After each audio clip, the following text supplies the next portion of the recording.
টিলাগাঁও ইউনিয়নের আমানিপুর সাহেব বাড়িতে, যেটি দীর্ঘদিন থেকে এখানে এই এলাকার ঐতিহ্যবাহী জমিদার বাড়ি হিসাবে পরিচিত।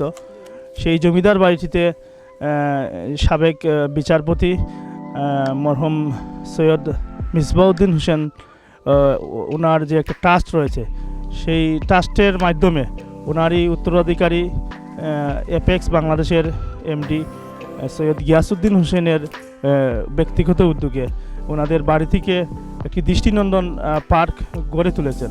সেই পার্কের বিষয়ে আমরা আজকে কথা বলবো ওনার সাথে, যে উনি কি চিন্তাধারায় মূলত এই পার্ক। আমরা মাঝে মাঝে আসতাম, আমরা আসলে সেটা আমাদের পাশের আমাদের দাদা বাড়িতেই থাকতাম। তো এখানে কোনো কিছু করা হতো না।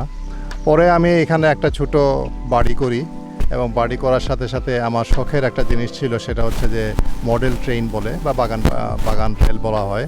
সেটা ইউরোপ আমেরিকাতে অনেক পরিচিত একটা হবি, কিন্তু আমাদের দেশে এটা আমার জানা মতো কেউ করেনি। এটা নিয়ে আমি কাজ শুরু করি প্রথমে ঢাকায়, আমার ছোট্ট একটা ঘরে শুরু করি, কিন্তু সেটা যথেষ্ট ছিল না একটা এরকম একটা বাগান রেল করার জন্য। পরে আমি এখানে আমার বাড়ি করার সাথে সাথে এইটা আমি করি। এটা আমার একটা শখের প্রজেক্ট। তো শখের প্রজেক্ট করার পরে আমি দেখি যে এখানে প্রচুর লোক আসেন, তারা উৎসাহ নিয়ে দেখেন, এবং অনেকে বলেন যে এই এলাকায় আসলে কোথাও কোনো বিনোদনের জায়গা নেই। তখন আমার মনে আসে যে আমি যদি এই রেল বাগানটাকে আর একটু ঠিকঠাক করে আর একটু উন্নত করে পুরো একটা পার্ক করি, তাহলে এটা হয়তো মানুষের বিনোদনের একটা জায়গা হবে, এবং সেই সাথে এখানের যে আয় হবে সেই আয় দিয়ে এই পার্কটার চলবে, কর্মসংস্থানের ব্যবস্থা হবে, এবং যদি কিছু বাড়তি মুনাফা থাকে সেই মুনাফাটা এই এলাকার লোকজনের জনকল্যাণে ব্যবহার করা যেতে পারে। তো সেই আইডিয়া থেকেই আমি পার্কটা করেছি 2 মাস হলো, এবং মাশাআল্লাহ মানুষের প্রচুর সাড়া পাচ্ছি, মানুষ দেখছি প্রচুর আসছে, এবং অনেকে নিজে এসে বলছেন যে আপনারা এটা করেছেন, খুব ভালো হলো, আমাদের জন্য একটা বেড়াবার জায়গা হলো, সেটা এখানে নাই। তো এটা আসলে কোনো কমার্শিয়াল প্রজেক্ট না, এটা একটা এক ধরনের জনকল্যাণের জন্য একটা প্রজেক্ট, যেটা দিয়ে শুরু হয়েছে, এবং মানুষের সাড়া পাচ্ছি আমি। গত 2 মাস হয়েছে ওপেন হয়েছে, এবং মানুষের প্রচুর মানুষ আইরা, এবং মানুষের এনজয় হরা দেখি ভালো লাগে। আচ্ছা, হ্যাঁ, দেখে ভালো লাগে যে পার্কটাতে লোকজন আসছে, মানুষ এনজয় করছে, এবং এখানে আমি মনে করি যে একটা নির্মল বিনোদনের ব্যবস্থা করা হয়েছে, যেটা সব মানুষেরই বিনোদন একটা প্রয়োজন, একটা অপরিহার্য প্রয়োজন মানুষের। শুধু মানুষ ভাত কাপড় নিয়ে বাঁচে না, মানুষের বিনোদনের দরকার আছে। কিন্তু বাংলাদেশের অনেক জায়গাতেই, বিশেষ করে গ্রামাঞ্চলে, কোনো ধরনের বিনোদনের ব্যবস্থা নাই, সুস্থ বিনোদনের কোনো ব্যবস্থা নাই। মানুষ এখন শুধু মোবাইলের উপরে বেশি নির্ভরশীল। তো সেটা তো ঠিক আছে, এক ধরনের বিনোদন আছে কিছু, কিন্তু সব কিছুই একটা মোবাইল কেন্দ্রিক হওয়া উচিত না। মানুষের বাইরে খোলা মেলা জায়গায় হাঁটা চলা, ঘোরাঘুরি, তারপর খোলা জায়গায় খোলা বাতাসে চলাচল করা, খেলাধুলা করা, এগুলো মানুষের প্রয়োজন আছে। তো সেখানে আমি চেষ্টা করেছি যে এই পার্কটাতে যতটুকু সম্ভব প্রাকৃতিক পরিবেশটা বজায় রাখার, সবুজটাকে রাখার, সেই সাথে কিছু সৌন্দর্য বর্ধন করে এটাকে একটা আকর্ষণীয় জায়গা হিসেবে গড়ে তোলার। আমরা এখানে খুব বেশি রাইড দেইনি, কারণ বেশি রাইড দেওয়ার এখানে প্রয়োজনও নাই, এবং বেশি রাইড দিলে মানুষের ক্রয় ক্ষমতার কথা চিন্তা করলে সেখানে বেশি মানুষ রাইড নিতে পারবেও না, নিতে চাইবেও না। তো সেখানে মূলত প্রাকৃতিক পরিবেশে কিছু আকর্ষণীয় জিনিস দিয়ে পার্কটা সাজানো হয়েছে, এবং এই ধারাবাহিকতায় হয়তো আস্তে আস্তে আমরা আরও কিছু জিনিস অ্যাড করব, সেটা আপনারা ভবিষ্যতে দেখতে পারবেন। আমরা এখানে বড় রাইড না বাড়িয়ে ছোট রাইড দিব, এবং আরও কিছু আকর্ষণীয় জিনিস এখানের সাথে সংযোজন করব। এবং মানুষের যে উৎসাহ আমরা কয়েকদিন দেখেছি, সেটা যদি অব্যাহত থাকে, তাহলে ইনশাল্লাহ এটা এই পুরা সিলেট ডিভিশনের একটা আকর্ষণীয় জায়গা হিসেবে পরিচিত পাবে আমরা মনে করি। কারণ এই ধরনের, আমি সবসময় এটা বলি যে এটা খুব বড় পার্ক না, কিন্তু এটা একটা ব্যতিক্রমধর্মী পার্ক। এখানে যেটা আছে অন্য পার্কের, যে কোনো পার্কের থেকে একটু অন্য ধরনের। এই ব্যতিক্রমটাই মানুষের চোখে পড়বে, এবং আশা করি এটা মানুষ এনজয় করবে। এখানে মাটি দিয়ে বাঘ ভাল্লুক বানানো হয় নাই, এখানে অনেক কিছুই যেটা অন্য 10টা পার্কের মতো খুব রংচং করে করা হয় নাই, প্রাকৃতিক পরিবেশে রুচিসম্মতভাবে একটা জিনিস তৈরি করা হয়েছে। এবং আমি আশা করি যারা আসবেন তারাও শালীনতা বজায় রেখে পরিবার নিয়ে, বাচ্চা কাচ্চা নিয়ে এসে এটাকে এনজয় করবেন, এবং সেটাই আমাদের উদ্দেশ্য। আমার এখান থেকে কমার্শিয়াল বা বাণিজ্যিক কোনো উদ্দেশ্য নেই। এখানে এটা আমার আব্বার নামের যে ট্রাস্ট, সেই ট্রাস্টের উদ্যোগেই করা হয়েছে এবং এখান থেকে যদি কোনো মুনাফা হয় তো সেই মুনাফা আমাদের এলাকার লোকজনের জনকল্যাণে ব্যবহার করা হবে। আর তাছাড়াও এখানে যেসব লোকজন কাজ করছেন, আমি মনে করি যে মানুষজনের কর্মসংস্থানের যথেষ্ট অভাব আছে পুরো দেশেই। তো সেখানে যদি আমি কিছু লোকের কর্মসংস্থান করতে পারি তো আমি সেটাও একটা জনকল্যাণের একটা অংশ হিসেবে মনে করি। এখানে নতুন একটি ইভেন্ট তৈরি হচ্ছে, যেটাকে আমরা সে সম্পর্কে আমরা জানবো। এখানে যিনি রয়েছেন এই নির্মাণের সাথে জড়িত, এই প্রতিষ্ঠানটি প্রথম থেকে যিনি যার ঠিকাদারের মাধ্যমে এই কাজগুলো সম্পূর্ণ হয়েছে, ইকবাল হোসেন মতিন। আমরা ওনার কাছে জানতে চাইবো এখানে যে এই কাজগুলো উনি করেছেন এবং ওনার লোকজনকে দিয়ে এখানে কি হচ্ছে এবং এই সম্পর্কে যদি আমাদের কিছু বলেন উনি। আসসালামু আলাইকুম। এখানে একটা সুইং চেয়ার হচ্ছে, সুইং চেয়ার থাকবে 6টা সুইং চেয়ার থাকবে, 6 জন মানুষ ঘুরবে এখানে এই সুইং চেয়ারে। সুইং চেয়ার হচ্ছে এখানে। তারপর এখানে বসার জন্য বসবেন, মানুষ বসে একটা ছবি তুলবে বা একটু এই যে বিকালবেলা একটু সেবা আসে তো এখানে বসা যায়। তারপর এখানে দেখছেন আপনারা লেক আছে, এটা সব কিছুই আমাদের তৈরি করা লেকটা। আপনি তো প্রথম থেকে এই আমানিপুর আপনার পার্কের যে কাজগুলা মূলত আপনি এবং আপনার লোকজনকে আপনারা করেছেন। তো আপনারা যে এখানে কাজ করেছেন সেটা কিভাবে আপনাদের সেই পরিকল্পনা, সেটা যদি আমাদেরকে একটু বলতেন। এই পরিকল্পনাটা তো মূলত আমাদের স্যার, উনি প্রথমে একটা বাড়ি করেছিলেন, শুধু বাড়ি থাকবে আর পাশাপাশি একটা বাচ্চাদের জন্য ছোটো একটা মিনি ফুটবল মাঠ থাকবে, সেখানে বাচ্চারা প্র্যাকটিস করবে, উনি দেখবেন, এরকম একটা পরিকল্পনা ছিল। আর ওনার আরেকটা শখ ছিল যে সামনে একটা রেল বাগান, যেটা ওটা কিন্তু উনি করেছেন। এটা ভিত্তি করে তারপর দেখা যাচ্ছে প্রতি শুক্রবারে অনেক মানুষগুলো আসে, তখন ওনার মনের মাঝে জাগলো যে না হয় আমি যদি একটা পার্ক করি তাহলে মানুষ এই এলাকা তো আর অন্য কোনো পার্ক নেই, মানুষ এসে মোটামুটি কিছু বিনোদনের জায়গা পাবে। এই জন্য এই প্ল্যানটা নিয়ে উনি কাজ চালিয়ে যাচ্ছিলেন। এই সামগ্রী যেগুলো এগুলো কোথা থেকে আনা হয়েছে? পার্কের অনেকগুলো কিছু ডাইস আমরা হয়তো বাইরে দেশ থেকে স্যারকে বলছি, স্যার আমার এই জিনিসগুলো প্রয়োজন, তখন স্যার বাইরে দেশ থেকে উনি অর্ডার করে নিয়ে আসছেন। অনেক যে ট্রেনগুলো আপনারা দেখছেন, এই ট্রেনগুলো হচ্ছে মূলত এই ট্রেনটার মডেল যেটা, সেটা মডেলটা হচ্ছে আমেরিকান একটা ট্রেন, এটা হচ্ছে সান্তাফি। আমরা ছোটো একটা ট্রেন আপনারা দেখবেন, ছোট্ট যে ট্রেনগুলো, এই ট্রেনের মডেলটা হচ্ছে আমেরিকার সান্তাফি একটা ট্রেন। এই ট্রেনের মডেলগুলো এখানে অনেক কিছু আছে। আপনি ওই যে মেঘপাহাড়ের সিকিমের একটা মেঘপাহাড়ের ডিজাইন পাবেন সেখানে আপনি অনেক ইতিহাস জানতে পারবেন। আমেরিকান একটা রেস্টুরেন্ট আছে, তারপরে দুইটা হোস্টেল আছে। তারপর আপনি সেখানে ট্রেন প্রথম যখন আবিষ্কারের পরে ব্রিজের যে খুঁটাগুলো, সেই খুঁটাগুলো ছিল আপনার সেই কাঠের খুঁটাগুলো আপনি পাবেন বাগান রেলে। তারপর আপনি কোলাউড় থেকে যদি সিলেট যেতে চান তাহলে সেখানে যে একটা ব্রিজ, ট্রেনের যে ব্রিজ, মূলত এই ব্রিজগুলোর মডেল আছে, সেখানে আপনি দেখতে পারবেন। এখানে জাতীয় সংসদের একটা মডেল আছে, আপনারা সব কিছু এখানে উপভোগ করতে পারবেন। এখানের পিছনে ইতিহাস আছে, অনেকগুলো ইতিহাস জানার মতো আছে। আমরা ভবিষ্যতে ওই যে মিনি মিউজিয়াম করতেছি, সেখানে কিন্তু আপনারা অনেক কিছু জানতে পারবেন, অনেক কিছু দেখতে পারবেন, সেখানেও আসবেন। সাথে যারা নির্মাণ শ্রমিক বা যারা কাজ করেছেন ওনারা বেসিক্যালি আমাদের এলাকার না, সবাই কিন্তু আমাদের এলাকার ছাড়া বাইরে কোনো মিস্ত্রি বা কোনো কাজের জন্য কাউকে নিয়ে আসা হয় না। এই এলাকার লোক দিয়ে এখানে আমাদের ওনার মূলত ডিরেকশন যেটা, এটা আমাদের এমডি স্যারের কাছ থেকে, আর আমরা শুধু কাজ করেছি। উনি ডিরেকশন দিয়েছেন কোনটা কীরকম হবে, এটা ডিরেকশন দিয়েছেন আমাদের স্যার।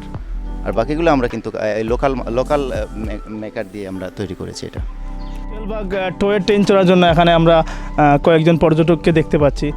মূলত ওনারা কোথা থেকে এসেছেন এবং ওনাদের সাথে আমরা এই বিষয়ে কথা বলবো। আপনার নাম কি ভাই? আসসালামু আলাইকুম, আমার নাম নাইম, আমি কাতার প্রবাসী। এখানে অনলাইনে অনেকবার দেখছি যে মানে এখানে অনেক সুন্দর সুন্দর জায়গা, এর জন্য আসছি। আর এখানে আসার পর অনেক ভালো লাগলো, সবাই নিয়ে আসছি, কাজিনরে নিয়ে আসছি, সবাইকে নিয়ে আসছি। আসার পর অনেক ভালো লাগছে সবাইকে জিয়া করে। আপনি তো প্রবাসী ছিলেন, জি।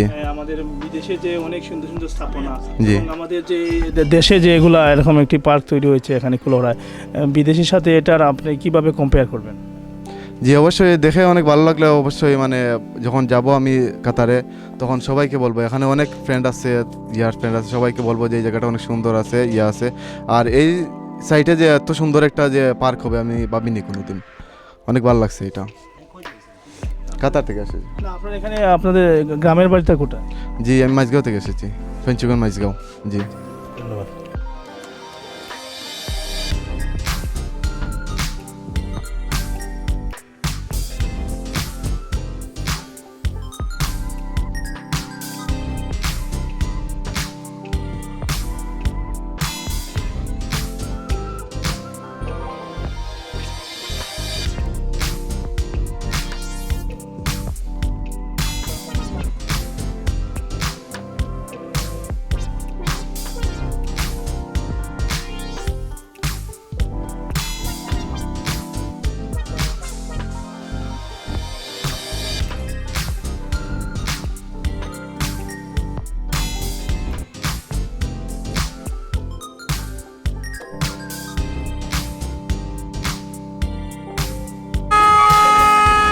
আমরা এখন টয় ট্রেনে যাত্রা শুরু করলাম।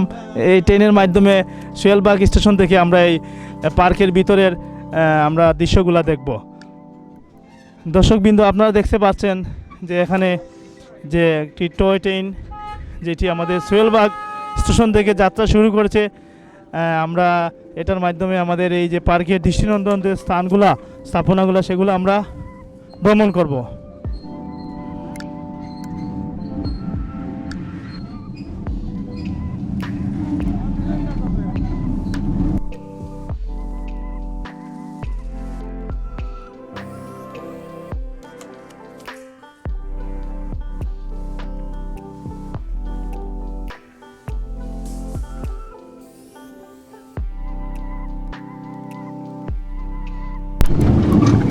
আপনারা দেখতে পাচ্ছেন এখানে যে একটি রেলওয়ে ব্রিজ রয়েছে এবং দুই সাইডে এই লেক রয়েছে। এখানে একটি ভ্রাম্যমান ব্রিজও রয়েছে এবং ট্রেন রয়েছে। এই উভয়েরই মাঝখান দিয়ে এই টয় ট্রেনটি যাত্রা করে এবং সেখানে প্রচুর পর্যটক বিশেষ করে শুক্রবার এবং ছুটির দিনে এখানে আসেন এবং এই ট্রেনের রাইডগুলো উপভোগ করে থাকেন।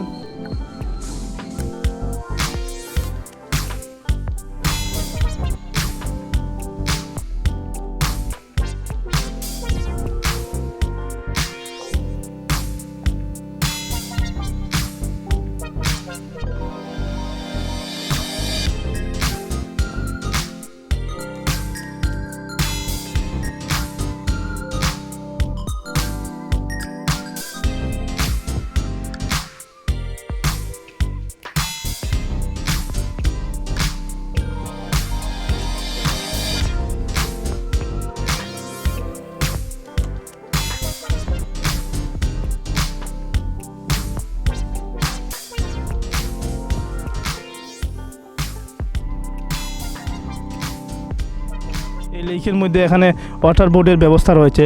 এখানে 4টি বোর্ড রয়েছে, প্যাডেল এবং বইটার মাধ্যমে এগুলা এখানে ভ্রমণ করা যায়। পর্যটকরা এখানে বিশেষ করে যারা আসেন তারা এই লেকে বোট ভ্রমণ করে থাকেন। আপনারা এখানে আসতে পারেন এবং এই বিষয়ে উপভোগ করতে পারেন। মূলত এই আমানিপুর পার্কটি আসলে এখানে যে দৃষ্টিনন্দন যে চুয়াটা যেখানে রয়েছে মূলত সবগুলোই আপনার যে বিদেশি বিভিন্ন ঐতিহ্যবাহী স্থাপনার আদলে এখানে তৈরি করা হয়েছে এবং এই বোটটি মূলত এখানে যে আপনার যে বিভিন্ন রাইডগুলোর টিকিট মূলত একবারে স্বল্প, বিশেষ করে 20 টাকা দামে এখানে নেওয়া হচ্ছে এবং এটি মূলত এই প্রতিষ্ঠানটি গড়ে তোলা হয়েছে কোনো ব্যবসায়িক কারণে। মূলত এলাকার সৌন্দর্য এবং এই বাড়িটির যে সৌন্দর্য রয়েছে জমিদার বাড়ির, সেটি মানুষের মধ্যে ফুটিয়ে তোলার জন্যই মূলত এই উদ্দেশ্য এবং এখান থেকে যে লাভাংশ যদি হয় সেটা মানুষের এবং এলাকার মানুষের কল্যাণের জন্যই মূলত ব্যয় হবে বলে এটির যে প্রতিষ্ঠানের যিনি এমডি এবং চেয়ারম্যান উনি আমাদের সেরকমই জানিয়েছেন। Pawan, senior vice president Kulaura press club এবং মফস্বল সম্পাদক সাপ্তাহিক ঠিকানা। আসলে আমরা কুলোড়া যারা সাংবাদিকতা করি দীর্ঘদিন থেকে কুলোড়াবাসীর একটি প্রাণের দাবি ছিল যে একটি পর্যটন বিশেষ করে শিশুদের বিনোদনের জন্য কিছু একটা করা, কিন্তু কুলোড়ায় দীর্ঘদিন থেকে এই জিনিসটি অনুপস্থিত ছিল। তো আমরা আজকে দেখতে পেয়েছি বিগত কয়েক মাস থেকে যে আমানিপুর পার্কটি এখানে প্রতিষ্ঠা করা হয়েছে। যিনি প্রতিষ্ঠা করেছেন তাকে আমরা কুলোড়া কর্মরত সাংবাদিকদের পক্ষ থেকে অভিনন্দন জানাচ্ছি, কারণ উনি শিশুদের বিনোদনের জন্য একটি মহৎ উদ্যোগ নিয়েছেন। কারণ আসলে শহরের কোলাহলের শিশুরা বিনোদনের কোনো সুযোগ পায় না। তো আমি আজকে সশরীরে দেখি নাই, ইতিপূর্বে পত্রপত্রিকায় দেখেছি এবং আজকে আমার 2 ছেলে এবং মেয়েকে নিয়ে এসে যেটা দেখতে পেলাম যেখানে আসলে শিশুদের জন্য শহরের একটু আউটে ঐতিহ্যবাহী রবিবাজারের পাশাপাশি এই যে একটি পার্ক করা হয়েছে, শিশু পার্ক, এটা আসলে অত্যন্ত দর্শনীয় এবং আমি মনে করি এটা যদি প্রচারণা আরও একটু এগিয়ে যায়, দেশ বিশেষে অনেকেই মাধবকুণ্ডে জলপ্রপাতের পাশাপাশি চা বাগানের পাশাপাশি একটি বিনোদনের জন্য আমানিপুরকে এসে ভিজিট করে যাবেন। এবং আমি বিশেষ করে আমার খুব ভালো লেগেছে এখানে একটি ট্রেনের সুযোগ করে দেওয়া হয়েছে বাচ্চাদেরকে এবং একটি সংসদ ভবনের আদলে সংসদ ভবনটি করা হয়েছে, রেল বাগান করা হয়েছে। বিশেষ করে ফুলের যে সমারোহ এখানে, আমি মনে করি এটা একটু অত্যন্ত দৃষ্টিনন্দন। ভবিষ্যতে আমি যতটুকু জানতে পেরেছি এখানে একটি মিনি মিউজিয়াম হবে। আসলে আরও যদি কিছু রাইডার টাইডার এখানে অ্যাড করা হয় তাহলে আমার মনে হয় মানুষ কষ্ট করে সিলেটে ওইদিকে জাফলং ঠিক আছে যদিও এটি প্রকৃতি, কিন্তু এই যে শহরের পাশে কুলোড়ার পাশে একটি বিনোদনের একটি সুযোগ সেখানে সৃষ্টি হয়েছে। আমি মনে করি ভবিষ্যতে এখানে পর্যটকদের অনেক বাড়বে, বর্তমানেও বেড়েছে কিন্তু আরও কয়েকটি হলে আরও বাড়বে। এবং বিশেষ করে নিরাপত্তার ব্যবস্থা এখানে খুবই সুন্দর এবং এখানে যে রাস্তাঘাট এবং খুবই এক কথায় একটি আধুনিক করে গড়ে তোলা হয়েছে। আমি উদ্যোক্তাকে অভিনন্দন জানাচ্ছি এবং আমাকে এখানে সুদীপ কথা বলার সুযোগ দেওয়ার জন্য ধন্যবাদ জানাচ্ছি। আসসালামু আলাইকুম। এখানে আমরা দৃষ্টিনন্দন যে বিভিন্ন স্থাপনা ঘুরে দেখলাম। এখন আমরা কথা বলবো এই প্রতিষ্ঠানটির যিনি উদ্যোক্তা, আমানিপুর সাহেব বাড়ির কৃতি সন্তান সৈয়দ গিয়াসউদ্দিন হোসেন। আমরা এই পার্কের যে উনি করেছেন এটার পরিকল্পনা এবং এখানে কি ভবিষ্যতে উনি কি করতে চান সে বিষয়ে আমাদেরকে জানাবেন। এই পার্কটা তো আমি আগেই বলেছিলাম যে প্রথমে একটা আমি বাড়ি করেছিলাম, তারপরে আমার শখের একটা জিনিস রেল বাগান, তারপরে মানুষের উৎসাহ দেখে আমার মনে হয়েছিল যে এখানে যদি একটা বিনোদনের অভাব আছে এবং সেখানে যদি পূর্ণাঙ্গ পার্ক করা যায় তাইলে এটা সবার জন্যই ভালো হবে। তো সেই উদ্দেশ্য নিয়ে তো করা, এবং ভবিষ্যতে আমি যেটা মনে করি যে এই পার্ককে আরও সুন্দরভাবে আস্তে আস্তে আরও গড়ে তোলা যাবে। সবার যদি সহযোগিতা থাকে এবং সবাই যদি সহযোগিতা করেন এবং আমরা যে পরিবেশটাকে রাখতে চাচ্ছি সেই পরিবেশটা যদি সবাই রাখেন, এখন পর্যন্ত সবাই রাখছেন, ভবিষ্যতে যদি রাখেন তাহলে এইখানে একটা পরিবারকে নিয়ে একটা নির্মল বিনোদনের জায়গা হবে। এবং আমি এখানে খুব বেশি রাইডে বিশ্বাসী না। আমি মনে করি যে পরিবেশটা প্রাকৃতিক একটা সুন্দর পরিবেশ, একটা সুশৃঙ্খল পরিবেশ, একটা নির্মল আবহাওয়া, নির্মল পারিবারিক বিনোদন কেন্দ্র, সেটাই আমার উদ্দেশ্য। এবং সেইটা উদ্দেশ্য নিয়ে আমি এখানে সৌন্দর্য বর্ধনের জন্য আরও কিছু কাজ করব, যেটা হয়তো সময় সাপেক্ষ। প্রথম দিকে অনেকগুলো কাজের সাথে এইগুলা কাজ করা যায়নি, কিন্তু আস্তে আস্তে এটাকে আরও সুন্দর করে গড়ে তোলার জন্য আমার প্ল্যান আছে। এখানে কিছু পাখি পালার ইচ্ছা আছে, সুন্দর পাখি যেগুলা বাচ্চারা বিশেষ করে সবাই খুব বিমোহিত হয় একটা সুন্দর পাখি দেখে। কিছু কিছু ছোটো বন্য প্রাণী যেখানে রাখা যেতে পারে। তাছাড়াও সৌন্দর্য বর্ধনের জন্য আরও অনেক কিছু করা যায়, সেগুলো করব। এখানে মনে রাখতে হবে একটা জিনিস, যে এই পার্কটা একটা যে এলাকায় এটা কোনো বড় শহর না, তো সেখানে খুব দামি কিছু কিংবা খুব এক্সপেন্সিভ কিছু করা উচিত হবে না, কারণ এখানে তো মানুষের ক্রয় ক্ষমতার কথাও চিন্তা করা লাগবে।